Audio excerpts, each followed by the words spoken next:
Okay guys, welcome back to the channel. It's Victoria Scott, and today I'm gonna bring to you my top 5 exercises to build your back. If you guys have been following this series, I've done glutes, quads, hamstrings, shoulders, and now today we are doing back. So the other videos I've done, it's been my top 3, but for back, I'm gonna give you guys 5, and here's why. We're gonna do a combination of horizontal moves and also vertical moves, which are going to work the back in 2 separate ways. We're also going to do a combination of unilateral and bilateral movements. So single arm versus both arms working at the same time. And for that reason, we need 5 exercises. So I'm going to go ahead and start here with one of my personal favorites right now. Now, I also want to preface this with, this is not the best exercises of all time. I'm not going to tell you guys that this is what's going to for sure help you, but I'm going to tell you what's helped me build my back and also things that I'm using right now to start to fill in the gaps. Specifically for me, I have been working for like the last year on filling in my middle back, basically my rhomboids, lower lat area. It's an area that is a little bit underdeveloped. I have a good amount of width, a good V taper that I've built over the years, but I really want to sort of like get more granular with this part of my physique. So if you're a female who wants to get a little bit more definition, have a nice defined back when you're wearing a backless dress or a tank top or something, these are moves that you want to incorporate into your routine weekly. Okay, so I am using lifting straps today. These actually are a leather lifting strap. This is actually a brand from my buddy Regan Grimes. This is his brand. Done a couple workouts with him in the past, last year. So he's actually helped me quite a bit with building some back. You guys want to learn how to develop those little things in your back, work with bodybuilders. Okay, so the first exercise today is going to be a Meadows row, which was named after the late John Meadows. If you guys aren't familiar with his work, he is a legend in the bodybuilding space and arguably one of the top thought leaders in the bodybuilding space for the last few decades. So this setup, you can do this 2 different ways. I'm doing it on the landmine setup. If you don't have a landmine setup in your gym, another great way to do this one would be to use the T-bar row, T-bar machine, and stand to the side of it. I'll demonstrate that one as well. But with this movement, this is really to target the rhomboids, lower rhomboids. You're gonna hit lats as well, lower lats. It's an overall great back movement, but to develop that thickness that I was describing earlier, this is one of my go-tos. So with this, you're basically going to get into a tripod position with your feet. You want your feet staggered stance. The bar, you're gonna stand to the side of the bar, and what you're doing is keeping your body parallel to the floor, not letting the torso move at all. You're gonna brace your core, and then you're gonna be driving the elbow up and back. And it's really great to use this setup because the landmine attachment allows for more natural movements versus a machine where it's a very fixed position. So with this, it's gonna move with your natural movement patterns. You just have to be careful to avoid swinging or doing anything awkward, right? So I'm gonna use the lifting straps to help reduce the stress on my forearm so I can really just focus on driving my elbow up to the ceiling, getting a good hard contraction at the top, and then squeezing hard in my back. And then the other thing that you have to really mind is I see a lot of people do this. They stop short, meaning they don't really get a good long extension. We want range of motion before you start adding on the weight. You're gonna really stretch. Basically, you'll see me do it. The plate is going to touch the floor, and then I'm gonna contract upwards. So for this one, I'll do somewhere between 10 to 12 reps and 3 sets. So for this move, it's a great unilateral move. I'm gonna go ahead and start with my weaker side. If you don't know what your weaker side is, my recommendation is to do both sides and you'll know right away which side's weaker.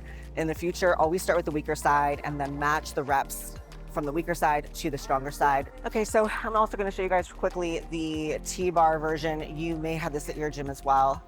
So with the T-bar, if you don't want to deal with the landmine setup or you don't have that, T-bar is a great option. I think that's originally how, when John Meadows first invented this, that's what he was using. So with this, you're also going to notice I'm using a pronated grip, so overhand, and I'm also driving the elbow up and I'm bringing the bar kind of to my mid-waist. So I always think overcorrect, think drive backwards, you'll probably end up at mid-waist. A lot of women make the mistake when they're doing rows. They curl upward. They bring the weight towards their chest, and you want to bring it low. So think mid-waist area, and you'll be good to go. All right, second exercise, again, these are no particular order, is going to be a barbell bent row. Now, the way that I like to perform these is, again, with my back perfectly parallel to the floor. You'll see a lot of people do more of an angle like this. I like to be fully parallel. I find that for myself, I feel a lot more engagement, again, in those rhomboids and that lower lat area than when I'm angled.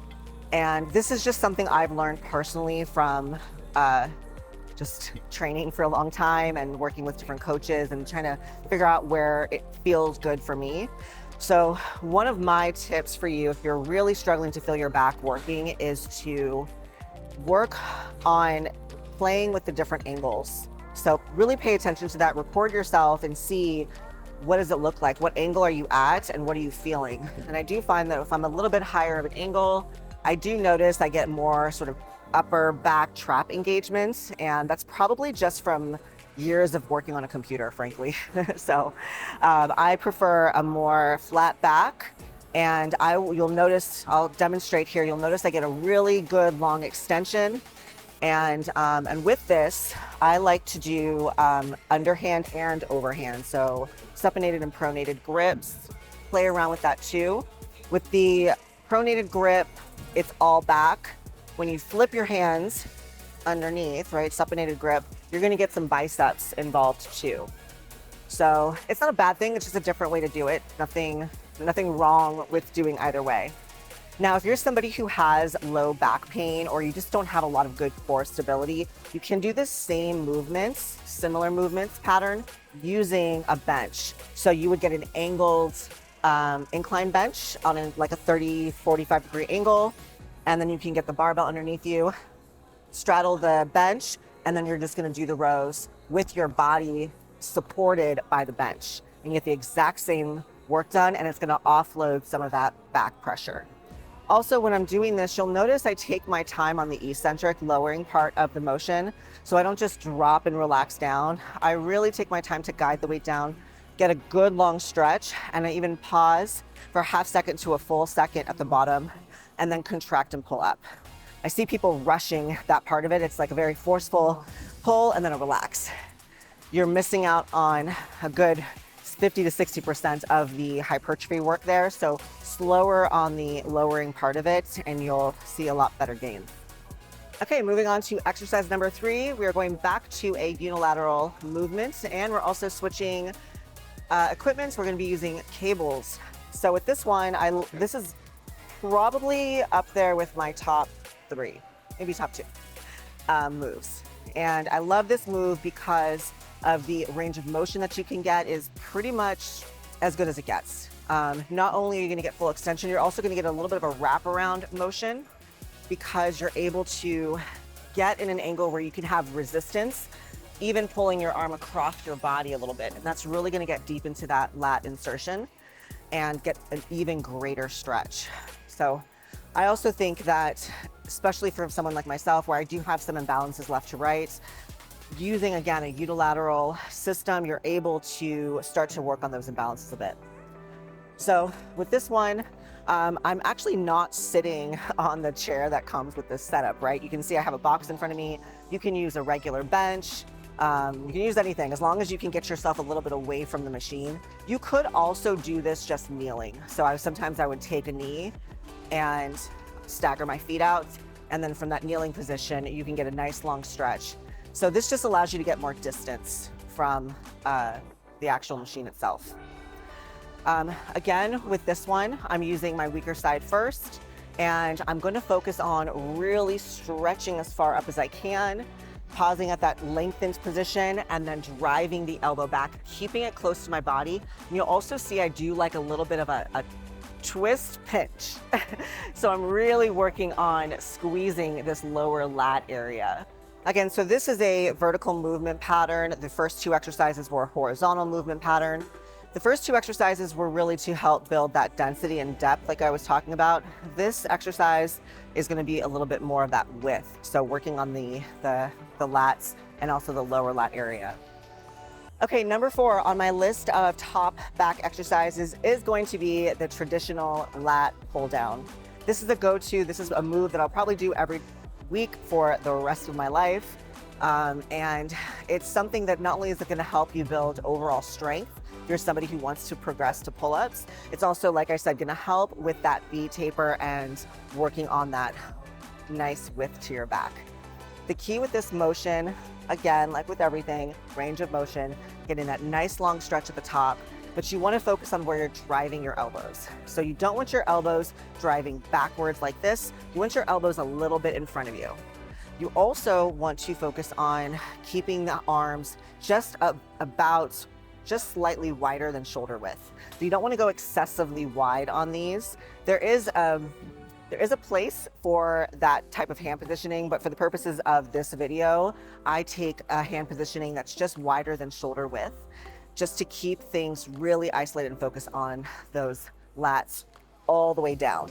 So I'll just say, if you go too wide, you're gonna get a lot more of just upper back area, which is fine, but that's where a lot of people are overdeveloped anyway. So most people are missing that mid to lower lat area. So keeping the elbows a little bit forward helps to work that full area. So a couple of form tips a couple of mistakes I see often. See a lot of women, they'll hunch over or they'll look down or even forward. I actually will arch my back a little bit.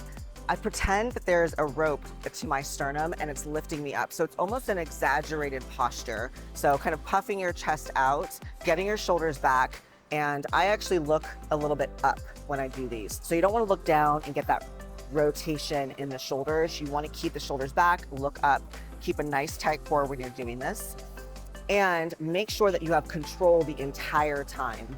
So no swinging, no just relaxing up. You want to keep control. So at any portion of the lift, if I was there and I said stop, you could stop at a drop of a dime. So you have full control on the contraction and on the eccentric parts of the lift.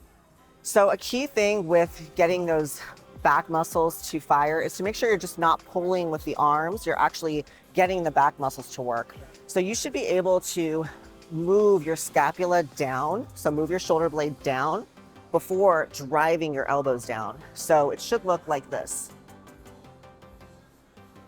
So I always practice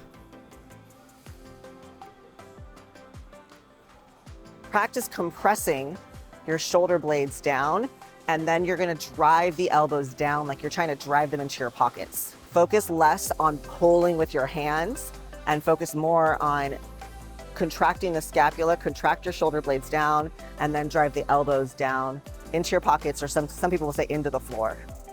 Okay, and last but not least, number 5, the back exercise of all exercises is the pull-up. Now, I know a lot of people are not able to do pull-ups yet, so you can always do the assisted pull-up machine or use a band. Those are great ways to start to practice to build up your pull-up strength. But pull-ups are arguably the number one thing that's going to help to build back width and back density and just overall upper body strength. It's probably one of the top exercises you could do for your body in general. So I do just body weight pull-ups right now. And the key with this is practice. I hear so many women tell me that they want to learn to do pull-ups. My goal is to do pull-ups, but they never practice pull-ups, or they do them once a week at best. If you really want to get to a place where you can do body weight pull-ups, you need to be doing them at least minimum 3 times a week. I've taught so many people to do pull-ups within 6 to 8 weeks just by doing 3 to 5 sets, 3 to 4 times a week. So anytime you go into the gym, even if it's a leg day, go straight to the pull-up machine, knock out a few sets, move on with the rest of your workout. That is the best way to start to train the body, to build strength, and then to be able to do them body weight over time. Now again, form is critical. If you're not implementing the right form and you're not activating the right muscles, no matter how much you practice something, you'll never get there. So the tips that I gave you for the lat pull down are very similar to doing a pull-up. you want to make sure that you get your body first in the right positioning. You cannot be hunched like this and letting your shoulders round forward. I see a lot of women, they're pulling like this. They're trying to use their arms, but your arms are such a small muscle. So until you get your body into the position to leverage your back muscles, it's going to be very difficult for you to get there. So get your posture correct first, pull the shoulders back, lift the chest up, eyes up to the ceiling, and get your body in a position where you can actually get those lat muscles engaged. And then from that positioning, make sure that you are able to contract that scapula down, like you have movement there. You can actually get that engagement going. And then from there, you can start to drive the elbows down. Practice that form on the assisted machine or using a band first. Get to a place where you can do unassisted pull-ups. And for me personally, one way that I learned to do pull-ups even without an assisted machine is I use my own body weight as assistance. So I would do negatives. I would use my foot pushed against the foot pad to hoist myself up. And then I would slowly do 3 to 5 seconds eccentrics, lowering my body down.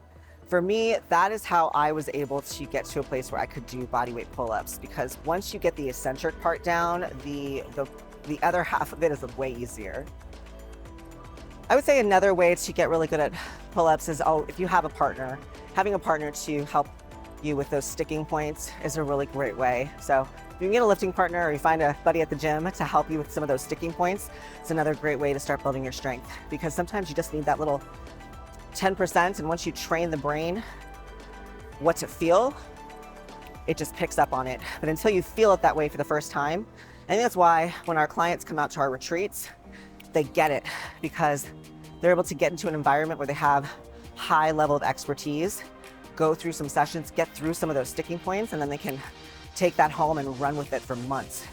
It's amazing. So I'm a huge believer in that, because that's how I learned a lot of things early on. I got exposed to some phenomenal bodybuilding physique athletes back in the early 2000s, and it took my training to another level just from a couple of sessions. So these were my top 5 back exercises. If you do nothing else, if you did these, you'd see incredible improvements to your physique, to your back. Get that nice V taper, make your waist look more cinched. If you like this series, please be sure to watch the other videos in this series. I've got my top glutes, my top hamstrings, quads, and delts. If you haven't seen those, go ahead and check those out. Love to know what you guys think. If you guys try some of these moves, let me know. And if you have questions, go ahead and comment below. See you guys next time.